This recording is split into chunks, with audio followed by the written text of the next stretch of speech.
All right, before we do the player intros, to explain really quick, Snute is streaming his point of view on the tournament, guys. I highly recommend checking out. He's actually really good with his commentary. I don't know how he's doing on a tournament stream, but like when he grinds the ladder and stuff, Snute's actually very insightful, and I actually really enjoy watching his streams. But he messaged me. He's like, "Oh man, I just realized I don't have the same delays as you guys. Is that gonna be a problem?" It's like, no, don't worry. We always just tell people we just time out spoilers anyways. So continue on your merry way, Snute. We don't want to disrupt his stream, but it's really cool that he was willing to take that into consideration, be a nice guy about it, because some streamers, we asked them about it, and they kind of are dicks. Wow. But Snoot's a nice guy. Cool beans. All right, anyways, that story aside, welcome back to the OlimoLeague game number 2 here in the round of 8. It's a best of 3, and spawning in the bottom right corner of the map, we have MVP's red Terran player Salvation. Middle left, as the blue Zerg gets liquid Snutes. That's quite an early gas, good sir. Yes, it is. It's not a cancel either. So gas pool, perhaps getting a little bit aggressive on this one. Yeah. I wanted to talk about the OlimoLeague, but I guess we'll hold that off for another game. This one could be over quickly, depending on how this goes. If Salvation holds well, it really hurts Snute, and if Snute wins, well, he wins the series 2-0. But that last game, to talk on it before we get too far away from it, I mean, it looked really... What's the opposite of satisfying? You know? No, I know the answer is rhetorical. I'm just saying, like, it kind of sucked to watch because you're like, it was such a hard counter. Salvation came across with this move that if anyone had opened with legs or played greedy, it would have smashed them to bits. But because Snute had roaches, it was kind of GG. So it's not like Salvation's a bad player for picking that build. That was just one of those instances, though, in StarCraft 2 where the hard counters do happen. But this game, I bring that up because I kind of feel like with a CC first... might see something kind of similar. Yeah, I don't know. I think actually it might get a... Well, Snute wasn't going to make any early lings anyways, okay? So it wouldn't matter if it was a CC first or barracks in CC, and that the lings would never get around here anyways. But as far as dealing with... Oh. Ew. Roaches. Okay, burrow attack. You know what? More. He's going straight up Starbuck on this one. Yeah, like, I just love that we're talking about, like, you know, Snute's not really, like, the super, like, aggressive guy that you're gonna need to Reaper every single game, which I still feel holds true for, like, 75%, because he definitely knows how to play a best of 7, and he'll throw cheese in there every once in a while. But to see, like, 2 times his road shenanigans, I'm just thinking back to, like, when Hero plays, and we're always like, Hero, when did you get so damn cheesy?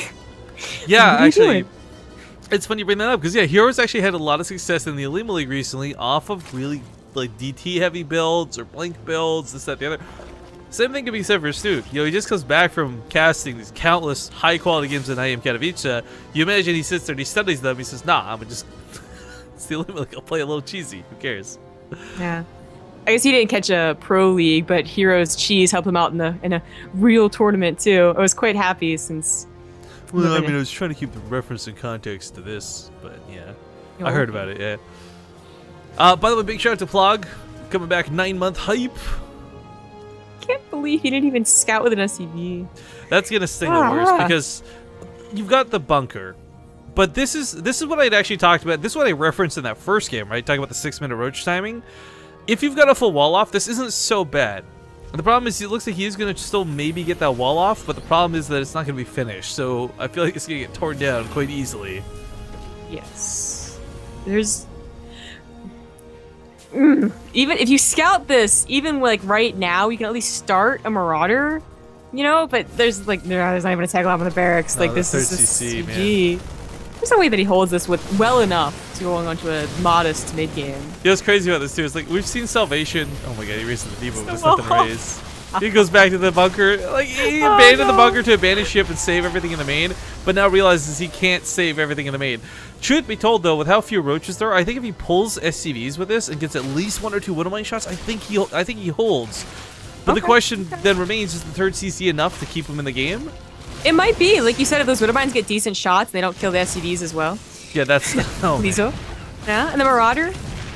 Burrow, for those who don't know, actually has this really cool mechanic with roaches. Whoops. If you burrow, the roach actually dodges the Widowmine hit, but the splash damage still hits it while burrows. So that's why we saw that roach not take too much damage from that one Widowmine shot. But still, these kind of low, not in a good spot. Snute still putting some pressure on, and this burrow is just gonna keep healing the roaches. Yep. There was a little miscontrol here and there, and the scan will go down. And you know what? Salvation holds, and he's only down by 10 SCVs. The command center still on the low ground. Snute does have to recover himself. He did go for a very dedicated attack that did not end up killing as many SCVs as I thought. Like 10 SCVs is nice, but I thought it was gonna be 20. No, I agree. That's something I thought was going to get a little bit more devastating. Salvation panicked. Obviously, we saw that with the SCVs trying to retreat to the main. I thought when that bunker fell, he may have given up all hope, but you know, this is his last life. He's already on in the best of 3 and doesn't want to give up too easily. And it's a good thing he held on too, because with a 3rd CC drop and 3 mules at a time, making those SCVs up will not be too difficult. He's going for an attack, which I find a little odd. Really hoping to find you know what? Snute's droning. Well, not only that, but those Widow Mines are going to work out fantastically. There's no detection. Yeah, he's got to put a Spore Crawler and move it around to actually get the detection. Quite annoying. He goes for a macro hatch instead of like more gas in a lair, which is very interesting. He's going to go for an all-in with 1-1. No lair, no banelings? Okay, I don't believe it would be no banelings. Friendly fire awesome. Would actually be quite useful to use on his opponent. Sees that second one, my baits at the shot. Now the thing about the Marauders, as we can see, is they're not too good against units like this. So Snute, despite the fact that he doesn't have a lot to work with, still gets quite a few kills on the Bioforce. I can't tell if these Lings are for the defense, and he's expecting a lot more, like Hellions, for instance, to back this up, which they're coming now, or he really is going to go for an attack. Like, this lack of lair is just really, you know, it's concerning. Well, there's that, but I also look at Snute's upgrades. There it is. It's been a long time since we've seen Zerg dominate the Terran player in upgrades. Them being a little bit ahead is not so crazy, but he's going to have 1-1 before Salvation even starts his. Yeah. I mean, Snute just didn't have any gas to get a lair, but, you know, that's only because he's been on 1 gas his entire time, which is fun. It's been pretty odd, but you know what? The Burrow coming in to help out the Lings as well, didn't really expect that. I'm constantly forgetting that he has Burrow. It's going to be super annoying to deal with as the game goes on. You got to worry about Baneling bombs. Your third's definitely going to have a Ling under it. Oh, Scan at the Natural sees a really big drone transfer, but also sees no extra gas is taken. And I think that right now is a pretty big deal, because I guarantee you Salvation is thinking, when are the mutas coming? When are the mutas coming? That's true. Yeah, I mean, there are definitely a lot of ways to follow up an attack like that. You know, Snute just went for pretty greedy, you know? Like, a lot of drones. Oh my god. What? I just realized he's burned like 6 scans so far this game. Yeah, oh, there's been a lot of things to scan. well, that's the thing though, right? Like, that money spent on scans far outweighs the cost of that Burrow upgrade. So Snute has really got his money's worth out of that upgrade. Like, holy moly. But the biggest deal right now is that the game, you know, the game didn't end right there. There was no follow-up to end it either. So the medevacs can try and make up the difference of, you know, not being able to mule. Maybe. This is getting out of hand with the scans. The problem is, like, they are necessary. It's Lings blocking out the command center. It was the Roaches doing the Burrow harass. But, yo, Salvation's army supply, I feel, should be much, I don't know, greater. 35's not bad, but... Yeah, it's not bad. So this is probably the most annoying thing about having Burrow at all at any point in the matchup, is that if you burrow them in the right positions, they'll never scan for them. And that is instant scouting. Like, you know exactly what everything looks like, and that's exactly what Snute's doing. Burrowing Lings around the map so it'll catch drops like this before it's too late. This one, it's actually doing really good damage. Transfuse is going down on the evolution chamber. I don't think he keep us alive. Oh, actually, I take that back. I thought he was doing the Evo chamber. Those transfuses are really good, so he gets a couple of Lings. Actually, wasn't that bad for Snute. I really thought, I honestly think if he had sacrificed those Marines, it sounds silly, but like that might have been worth it just because of how far along 2-2 is. Like, stopping that Carapace upgrade could go a long way to these Marines actually being able to hurt the Zerglings, much less the Banelings. Yeah. Oh, Snute needs to prepare... Oh, he is preparing some Banelings. Okay. So, Salvation really isn't ready with, like, a follow-up big, scary attack. In fact, his +1 armor is a little late. But he's getting ready. Certainly is. He's clearing up creep.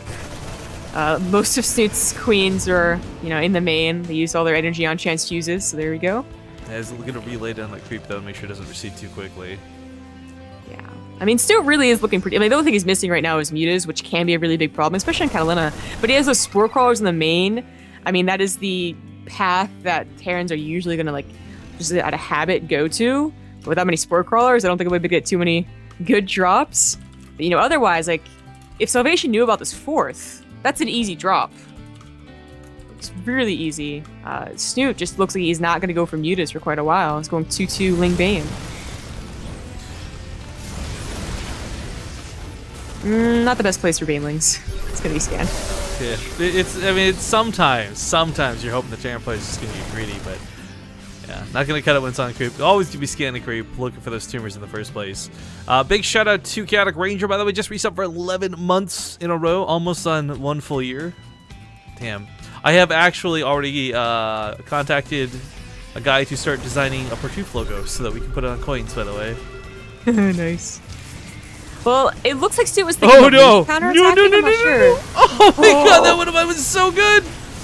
Gets the 4th base too. Oh, they won't go off. Okay. No, that was lucky for Snute. Those are all types of clumped up Banelings. I still feel, though, that was like the best possible engagement Salvation could have took. He got such a big hit with a 1 Widowmine. He took down the actual 4th base, and he gets out of there with a fairly large amount of his army up and running. Another Widowmine shot goes off, too. That really wasn't bad for Salvation at all. Overseers.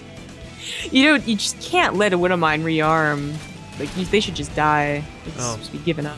This Queen's probably gonna die, actually. Queen, so sorry. She's okay, let's walk away from it. Nope, psych! Just kidding! I'm good, guys, I'm good. Ugh. It's like when you see somebody get hit by a car and they're trying to walk away all embarrassed. Like, oh, no, I'm fine, Don't, what? No. Hit by another car? Exactly. When have you ever seen this? Okay, so the 4th going down and going down again, that was a kill, not a cancel, is a really big deal. The Zerglings, like you said, they're super annoying. I mean, Salvation's gonna be wondering, how does he know where I am at all times, but he's never gonna scan. It's a huge deal, because look at this. He knows that with that army moving out, that there's nothing at home to defend properly. This 3rd base is such an important base. He's got 3 Tech Lab barracks. This means that this is the Marauder production gone. The SCVs get pulled into those Banelings. This goes so badly for Salvation. He gets a big drop on the other side of the map while this goes off, but you know what? He hasn't killed a single drone yet this game. Snute's killed 42 workers. This might be the first time he gets some real damage done. Snute, you have Banelings just in the middle of all your bases. Could you bring them back into the main? You know, as good of an attack as that was for Snute, he is still losing out back at home, and I don't know if he's going to hold this. Finds them. I don't know if, like, maybe he was microless on the map. I don't know, but there was a bunch of Banelings just in the middle of the map doing nothing. He finally brings them back to clear up the drop, only after losing both Evo Chambers and the Baneling Nests. Like, when he makes the Baneling Nest, saw it, knew. 4th base went down as well, again, so this new one finishing up. We got some Banelings placed in predictable drop spots. That's kind of a cool move, actually. Medevacs are completely empty, but it's the main that needs to be cleaned up once again. What am I shot? Keeps getting these heroic shots. Salvation, so lucky. Oh, Overseers. Oh, actually, just, yeah, okay. You know, Salvation, he is down to 48 SCVs, but his army supplies kind of make it. Oh, those are Banelings. I thought they were Banelings too. I was gonna get so hyped, like, oh my god! Oh well, but there are going to be counterattack. You know, he killed the bunker as part of that attack, and while Salvation is remaking the bunker, it's actually kind of funny how often they forget to put Marines back in it. I am actually astonished Salvation's gotten back in the game in such a big way, too. He was down to start, his upgrades were behind, but he's even up on upgrades, he's coming up on +3. Snute never really got a snowball, and he never got that Muta count out of control. In fact, I think these are some of the first Mutalists in this game. For sure, now, I don't know, Salvation had the power of Medevacs to go with them. Like, Snute had to give up something, and they ended up giving them the Mutas. Trying to go for, you know, either a big attack or such a good defense with Ling Baneling that a counterattack would have been really good. And speaking of counterattacks, Snute, he gives up his 4th again to do this. It's a pretty dedicated attack. You know, he's killed so many SCVs. I don't think he's gonna get less magic Baneling hits this time around on the SCVs, sadly. The bunker was filled with Marines too, so it's going to do a pretty good job holding, and Snute's losing too much of his army, I feel. Not sure if Salvation saw the Banelings. There we go. Scan goes down, still loses some of them, but oh, the SCVs! Oh god! Salvation has still not killed a single drone this game, by the way. 66 workers dead. How is that possible? That's amazing. How is that possible? 60 workers, the 0 workers killed for Snute. Like, what the? But at the same time, Snute never really got up to 90 workers. Snute never got up to 80 workers. He doesn't have that insane economy, and with his bases being down like this, there's no reason for him to really go higher. So, as weird as it is, 60 workers is still kind of perfect for this stage of the game. But that army supply needs to pick up. I don't know how he's going to do it if he can't get these good engagements. Yeah. He's making more Banelings. Like, luckily that Baneling Nest that was remade just on time. This time he'll have Mutas to kind of help against the Medevacs, but the Thors are there now. He needs Salvation to mess up, and there's just, like, not that much creep spread to mess up on. Yeah. Ooh, a back attack could be very good, but even then, it's just a small different angles. More Banleys being morphed into. No, that's gonna be enough. No. This looks like it's gonna be Salvation's game. I got Salvation credit where credit's due. I mean, amazing one of my shots. Whether it's the luck of the draw or whether it's target fire, I don't know. We've also had some really. I mean, this was from him being beaten down pretty hard, pretty early. Snute's roach attack, I definitely think got him a nice, not terrible lead, but a lead in the early game. Regardless, Salvation turns it all around and ties up the series now 1-1. Update for the brackets, guys. We did want